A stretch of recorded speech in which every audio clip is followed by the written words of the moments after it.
खेल का महत्व भाषाई तौर पर मैं पहले आपको बताऊं। मैं चाहता हूं कि आपका कैमरा मैदान की चारों तरफ दौड़ जाए।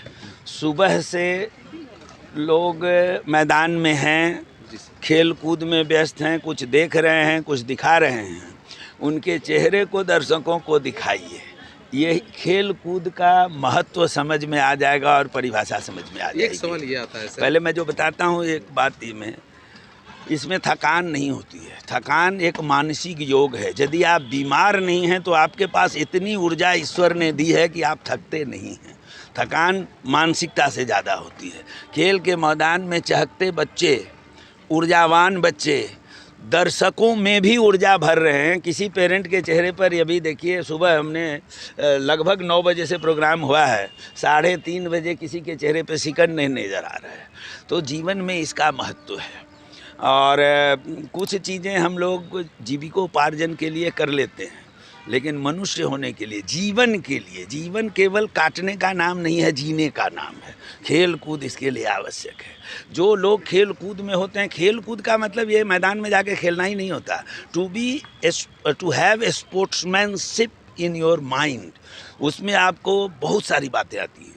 पहली बात तो यह है, अच्छी चीज़ों में मज़ा तो सबको आ जाता है। एडवर्सिस में जीने की कला स्पोर्ट्समैनशिप ही सिखाता है। और दूसरे के साथ टीम वर्क में काम करना, इंडिविजुअल में जीतना, एक इवन हार के भी मुस्कुराना, दूसरे बार फिर से जीतने का प्रयास करना। जब तक आप खेलते नहीं हैं तो ये सीख नहीं मिलती। और आप, हम लोग जब बच्चों को लेक्चर दे के समझाते हैं ना, तो उतना असर नहीं करता। खेल के मैदान में बच्चे खुद ब खुद प्रायोगिक रूप से इसको सीख जाते हैं। और जो बच्चे सही मायने में खिलाड़ी होंगे ना, वो डिस्ट्रेस में भी मुस्कुराते हुए नज़र आएंगे। Oh, it happens, next time I will try. ये बहुत बड़ा मैसेज होता है जी। बिल्कुल सर। एजुकेशन के साथ साथ स्पोर्ट्स नहीं है। एजुकेशन एक समष्टि है, सेट है। इसके अंदर विधाएं हैं, जिसमें एकेडमिक भी है, किताबी ज्ञान भी है, बौद्धिक ज्ञान भी है, शारीरिक ऊर्जा भी है। तो स्पोर्ट्स भी उसका ही हिस्सा है। इसको कभी अलग मान के न चला जाए कि एजुकेशन कुछ अलग है। एजुकेशन का मतलब किताब पढ़ना और मैदान में खेलना एजुकेशन नहीं है। Rather I will tell you, school जो वर्ड आया है वो इटली से ईजाद हुआ था। हम लोगों ने पढ़ा है पहले। तो इटली में एक जगह बनाया गया जहाँ बच्चे आएँ, खेलें और उस खेल के क्रम में कुछ सीख जाएं। तो a place where the child learn by playing, खेल में समझ जाए, उस जगह का नाम दिया गया स्कूल। और अभी प्रकारांतर से क्या हो गया कि जहाँ अध्यापन होने लगे, जहाँ एक बोर्ड हो, चौक हो, एक टीचर हो, उसी को हम लोगों ने प्रकारांतर से स्कूल मान लिया। वैसी बात है नहीं। और ये जो हिस्सा है ये एक एजुकेशन का ही हिस्सा है।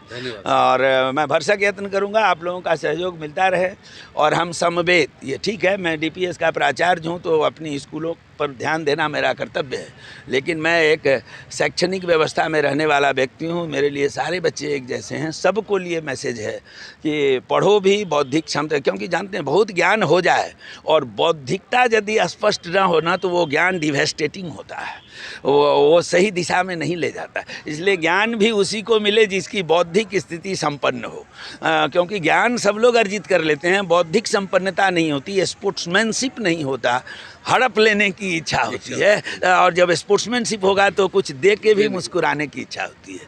तो मैं समझता हूँ हम लोग सब मिल करके, आपका, हमारा और समाज का समवेत स्वर में हम लोग विकासोन्मुख हैं और सिविलाइजेशन, ह्यूमन सिविलाइजेशन के लिए काम करते रहेंगे। Sportsmanship brings in humanity and humility. This is must. Thank you. So nice of.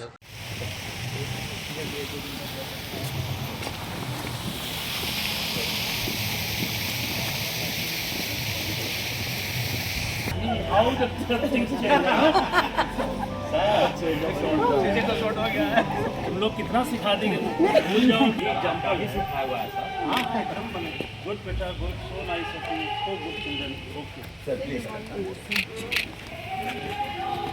Good morning sir.